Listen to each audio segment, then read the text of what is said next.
தலை நேர நிமிரு, நேரா நிமிரு. தொடையில கை வை, அப்படியே தலையை குனிஞ்சு கையை முன்னால இழு, கையை நீட்டு.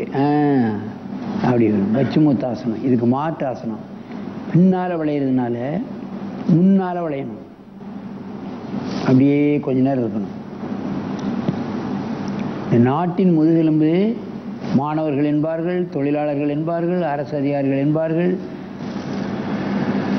விவசாயிகள்லாம் சொல்லிகிட்டே இருப்பான், அரசியல் கூட்டத்தில் சொல்லுவாங்க. ஆனால் முதுகெலும்பு பற்றி தான் அவங்க சொல்கிறாங்க. மனிதனுக்கு முதுகெலும்பே இல்லைன்னா தலை வயிற்றுக்கிட்ட போய் தொங்கிட்டு இருக்கும். அதனால் முதுகெலும்பு நல்ல குலைவாக வைத்துக்கொள்ளும். நிமிருங்க, நல்ல மூச்சு இழுங்க.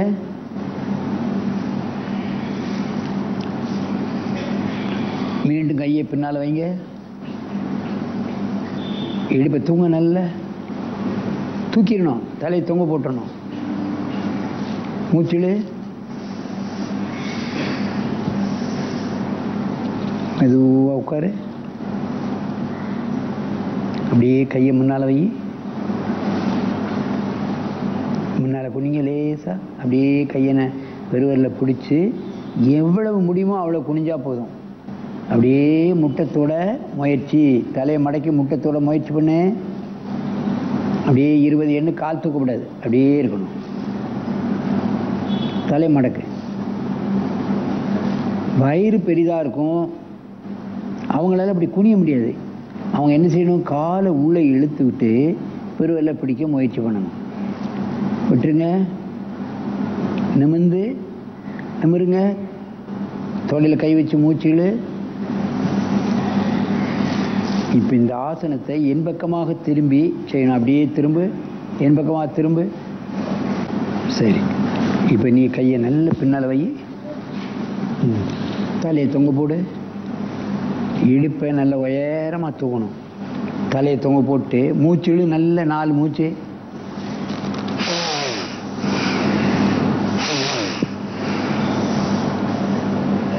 மெதுவாக கீழே இறக்கு. தலை நேராக நிமிரு, முன்னால் கை வை, அப்படியே குனி. தலையை மடக்கணும், தலையை மடக்கு. அப்படி 20 செகண்டில்.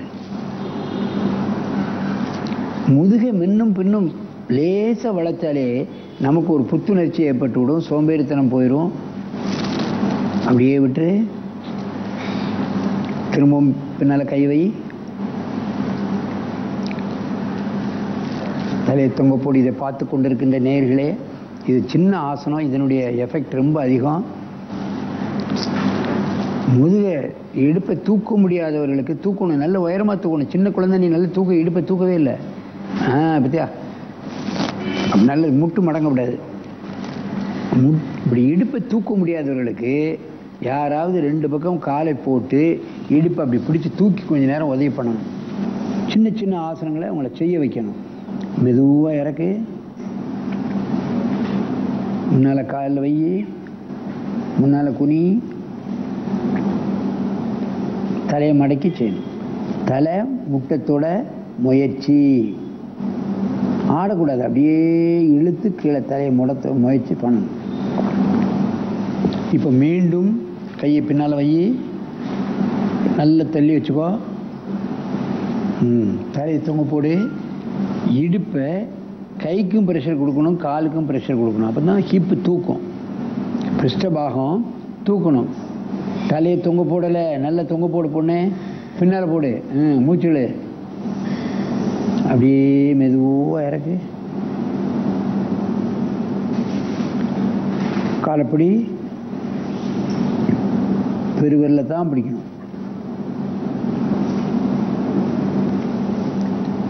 ஒரு 20 எண்ணிக்கை முன்னால் குனியணும். சாதாரண மூச்சில் இருக்கணும்.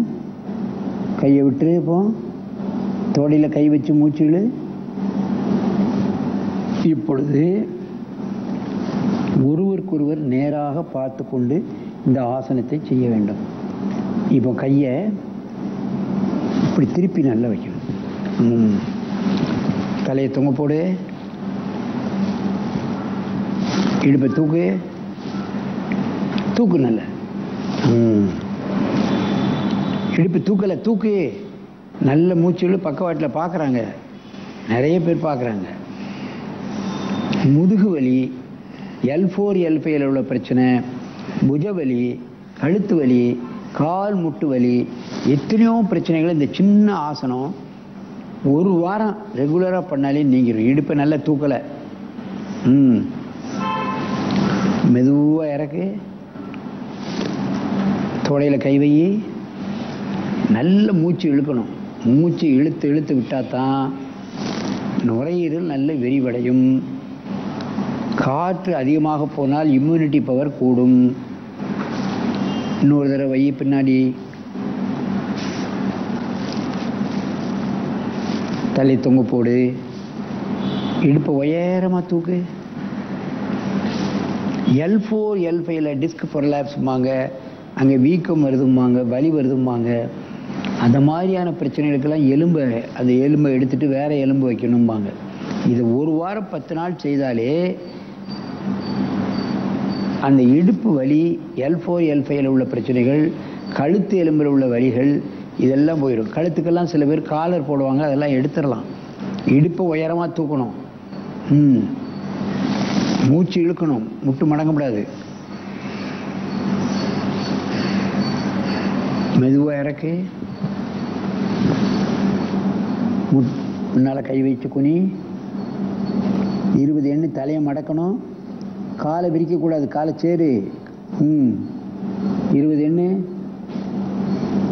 இப்போ பிரச்சனை பெரிய ஆட்களுக்கெல்லாம் பார்த்தீங்கன்னா, அந்த ஸ்கூட்டர் ஓட்டுறவங்க, ட்ராவல் பண்ணுறவங்க, நின்றுக்கிட்டே வேலை செய்யக்கூடிய கண்டக்டர்கள், மில்லில் நின்றுக்கிட்டே வேலை செய்கிறவங்களுக்கு இல்லை இந்த L4 L5 பிரச்சனை வந்துடும். முட்டில் பிரச்சனை வரும்.